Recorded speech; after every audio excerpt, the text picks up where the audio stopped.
Gautala Outram घाट चंदन तस्करी प्रकरणात PCCF वन्यजीव यांची अभूतपूर्व दखल.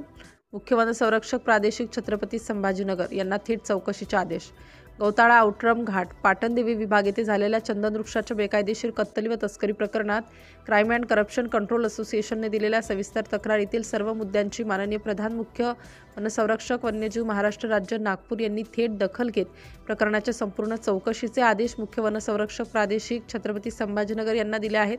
राज्यात वन प्रशासनात वन्यजीव विंगचा सर्वोच्च अधिकारी स्वतःच्या विभागाला वळसा घालून तपास थेट टेरिटोरियल विंगच्या वरिष्ठ मुख्य वनसंरक्षकांकडे सोपवतो असा निर्णय अत्यंत अभूतपूर्व आणि विरळ मानला जातो.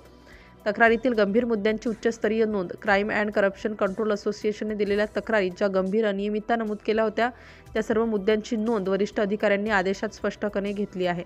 चंदन वृक्षांच्या संख्येबाबत झालेली तफावत, पंचनाम्यातील विरोधाभास व चुकीची माहिती, घटनांची चुकीची नोंद व अहवालातील फरक, स्थळ पाहणी संबंधी गैरसमज आणि चुकीची स्थान माहिती, अधिकाऱ्यांकडून चुकीचे प्रतिपरची वचने आणि दिशाभूल, प्राथमिक तपास विश्वसनीय नसल्याचे ठोस संकेत, संपूर्ण प्रकरणाची पुन्हा तपासणी आवश्यक असल्याचे स्पष्ट निष्कर्ष. तक्रारीतील हे मुद्देच वरिष्ठ अधिकाऱ्यांना प्रादेशिक स्तरावर तपास हस्तांतरित करण्यास प्रवृत्त करणारे ठरले.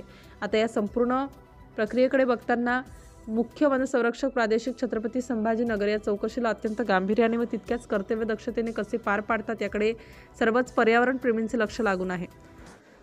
प्राथमिक तपासावर विश्वास ठेवता न येणे, झाडांच्या संख्येबाबतच्या मोठ्या विसंगती, दोन वेगवेगळ्या अहवालात तीव्र विरोधाभास, स्थळ माहितीची चुकीची असल्याचे संकेत, अधिकाऱ्यांकडून अत्यंत गंभीर त्रुटी आणि प्रकरण वन्यजीव विंगच्या सीमांच्या बाहेरच्या स्तरावर गेलेले आहे. यामुळे प्रकरणाची चौकशी आता वरिष्ठ प्रादेशिक स्तरावरच्या अधिकाऱ्यांच्या नियंत्रणाखाली जात आहे.